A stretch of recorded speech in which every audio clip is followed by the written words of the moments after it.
28, the universal and individual Christ.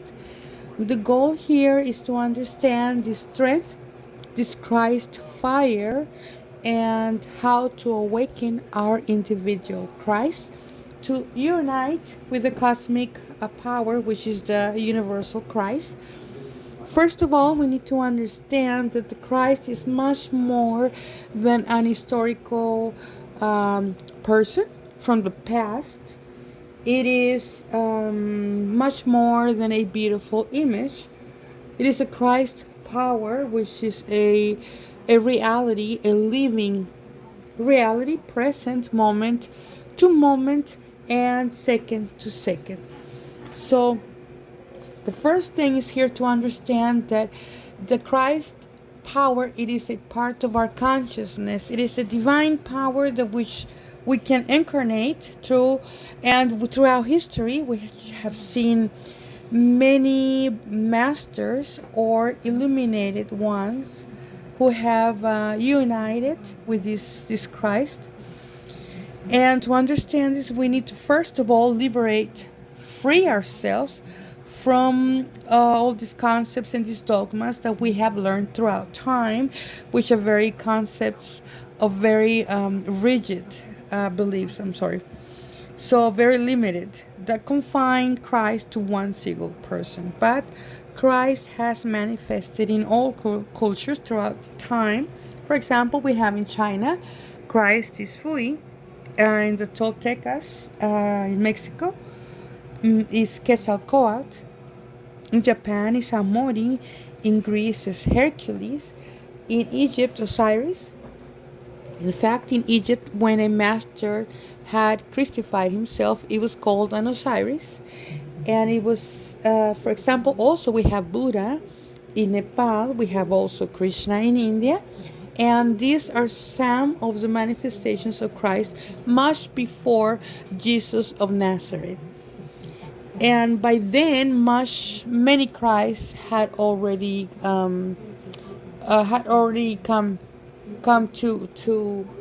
to become Christ, and also many after Jesus of Nazareth, like Muhammad, Dante Alighieri, Saint Germain, Cagliostro, Samael Weor, and also figures like Joan of Arc, Saint Teresa of Avila.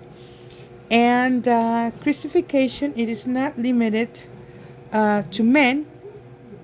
It has made believed so by macho concepts in our culture, but women have the exact same rights. And all of these who had incarnated the Christ through a profound interior work, out of all these manifestations, the one that is most known in the world, in fact, it is Jesus of Nazareth. And what made him so special and different is that he achieved this sacred mission in a physical form.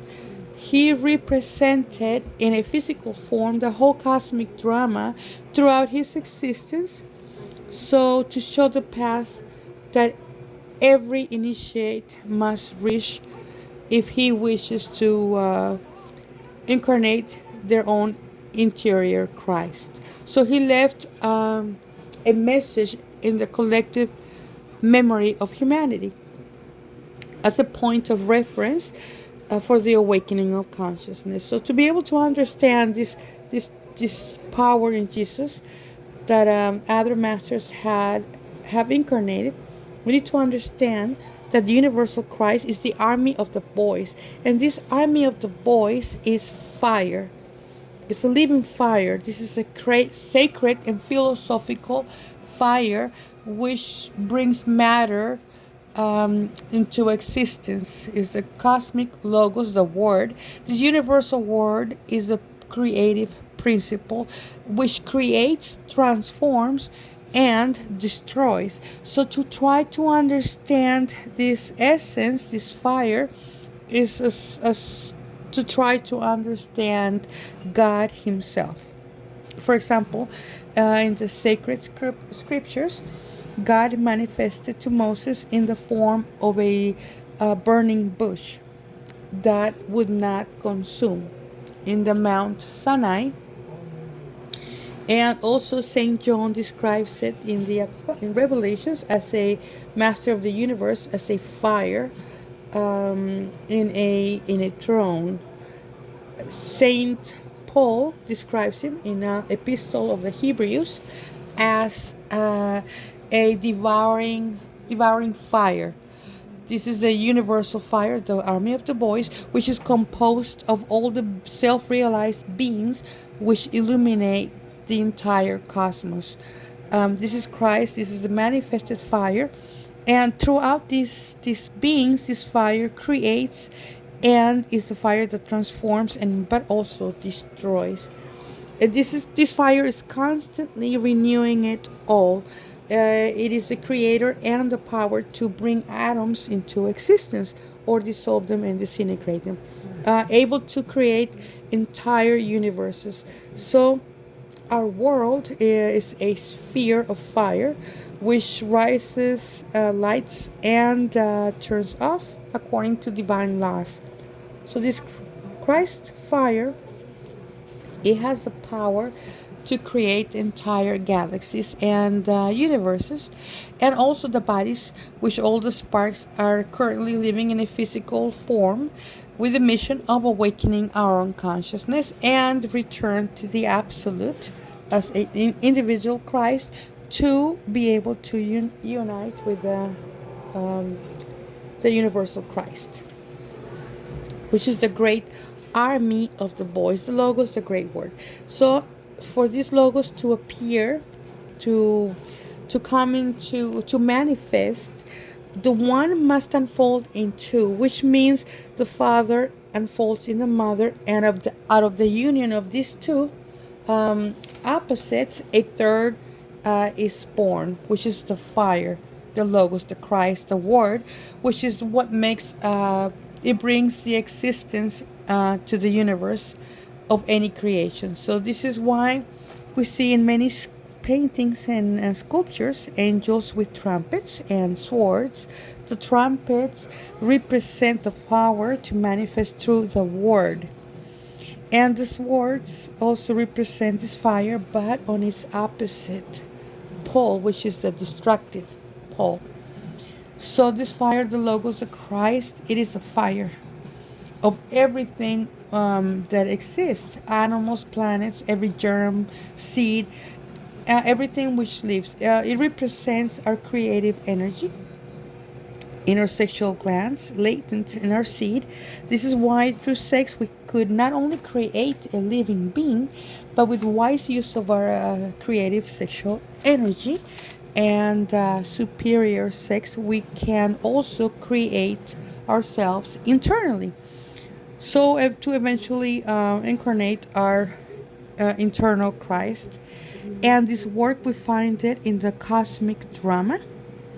We have been told that the Elohim brought the cosmic drama to earth, and this cosmic drama, it is found in the four Gospels, and the great caviar Jesus, incarnated publicly, so all humanity could see the way, and it could awaken consciousness.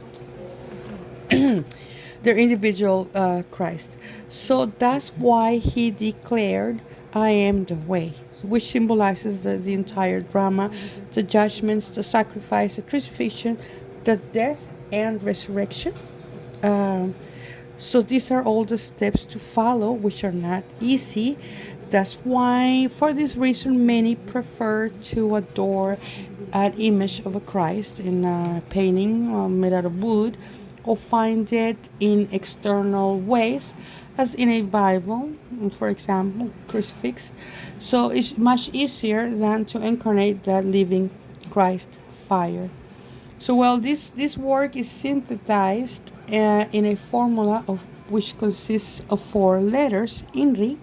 INRI esoterically represents Ignis Natura Renovatum Integra, which means the fire renews constantly all nature.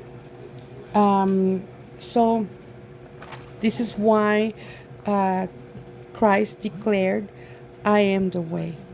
So this is the way, and not what religions have said that these four letters means King of the Jews, King of the Romans, and no, Inri is the fire, the creative creator, the universal fire.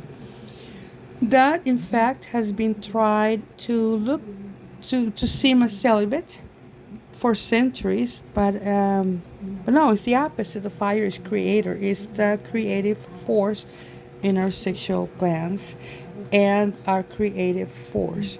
So this this is through the interior work to be able to develop our individual Christ and eventually become an universal Christ. And with the union of all the individual Christs of the galaxy, which is a collective force of all the ones that have self realized.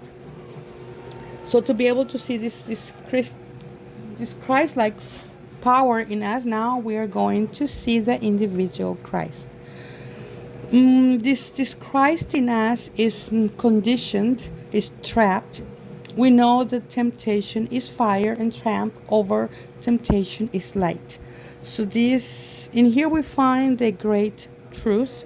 Our fire, our creative energy, is now trapped in all of our egos that are tempting us. And every time we overcome a desire and a temptation, we free a portion of this fire, which is liberated fire, which is light and wisdom. And this Christ is fire. So the which now we have as Antichrist, because we have this fire trapped within our defects. So the ego, it is the cause of the loss of this fire. So when we lose this fire, we lose the way, we lose direction. So if we wish to incarnate this Christ power in us, we need to first liberate this fire, denying ourselves, which means denying ourselves to our defects, refusing to fall into temptation, and to rescue our essence. Our essence is this sacred fire in the 97%, which is trapped in our ego and is being expressed in our daily life throughout all of our desires, constantly, moment by moment, every time we're giving this energy to a defect. For example, laziness. We have laziness to watch videos with no sense, arguing, partying, drinking, fornicating. And when we do this, we lose our strength. We lose our Christ fire. For example, if we give in to a defect of wrath, this fire, this energy turns and it robs much of our consciousness. So we have, for example, an incident in traffic. We identify ourselves, get angry, with the defect of wrath, and then we give our energy to this defect. We make all kinds of mistakes, and but if we self-observe ourselves, we see by asking our Divine Mother, which is a part of our consciousness, who has the power to disintegrate all of our defects. We make a petition. Mother of mine, eliminate this defect. Then she eliminates it and frees this Christ fire. And this is when we deny ourselves to our desires. When we do this, every time we do this, we free and rescue and free our own Christ fire, which is the fire that we need to awaken this our individual Christ. So we rescue our Christ fire from out of all of our defects, which is this is why the great Caviar Jesus said, if somebody wants to follow me, deny himself. So, which means denying ourselves, it means to refuse to all the impulses of the ego. Because every time we give in to an ego, in fact, we turn into the slaves of or of our own desires, repeating the same mistakes life after life, existence after existence. But if we choose to refuse to resist the ego and rescue light from every temptation and every defect, we are rescuing that strength, that wisdom, which is the Christ fire, which is our essence, our true essence, that we need. So this is how our Christ surges from out of all the elimination of the I. And this way we'll have strength for the three factors of the revolution of consciousness. Through the first through the first factor, which is the psychological death, we learn to deny ourselves to our desires and liberate our consciousness. Christ fire, which is trapped through self observation, moment by moment, in all of our defects in our daily life, night and day. So, our intimate Christ must eliminate from my psychological death all of those casual eyes or heads of legion. So, which in many traditions like Egypt, they are represented as the red demons of Seth.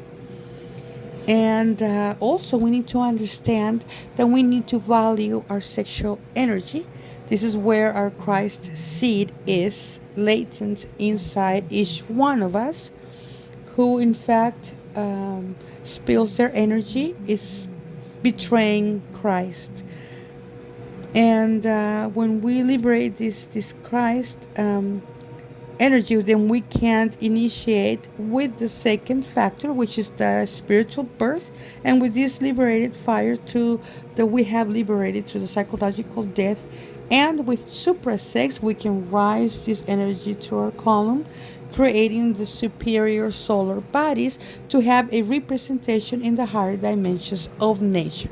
And finally, the third factor, which is a factor sacrifice for humanity. This is when we open our hearts to the interior work and we give this pure knowledge for others, so others can also awaken their consciousness. And so we aligned ourselves with the purpose of the universe. And this is the beginning of a transformation. First, with the regeneration of our bodies, our physical body, then our vital body, which are in a degenerated state and lunar state, we turn them into solar. And we continue with the astral body, the mental body, the causal body or body of will, which we only have an embryo, and we turn them into solar bodies. So we can move consciously and willingly to the higher dimensions of nature.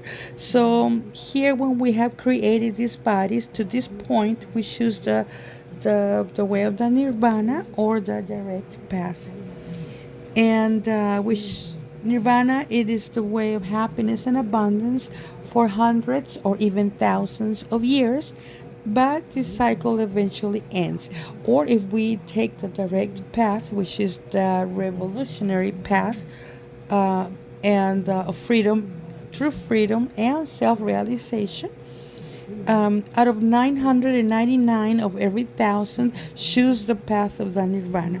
And these are the ones that betray their intimate Christ. The one that chooses the direct path, the path full of thorns, and which is the hard path, full of sacrifice, but it is the only one that takes us to the Father, to the cosmic strength, which is known as the universal Christ. So we must crystallize this celestial fire within us, with our intimate Christ, our Savior, our intimate. He must take charge of our psyche, of the 5 cylinders of the organic machine, of our process, our mental, emotional, motor instinctive and sexual, and to incarnate our intimate Christ. And when we do, this is the most important event of our whole existence. And when this Christ force takes over, it it guides it guides us with the Christ consciousness. So some of these examples have incarnated the Christ force in them are Yeshua, Ben Pandira, which is Jesus, John the Baptist, Rabulu, Saint Augustine, Francisco of Assisi, Hermes Trismegistus, Pythagoras, the archangels Michael, Archangel Raphael, Archangel Uriel, Judas Iscariote, Polonio de Tiana, among others. And well, to finish this, I say the cosmic Christ, it is formed by all the individual Christs of a galaxy, and even Christ can be born 1,000 times in Bethlehem, or if he has died and resurrected on the third day among the dead, or even if we have celebrated 100 Christmas, this is useless if it's not also born in our hearts.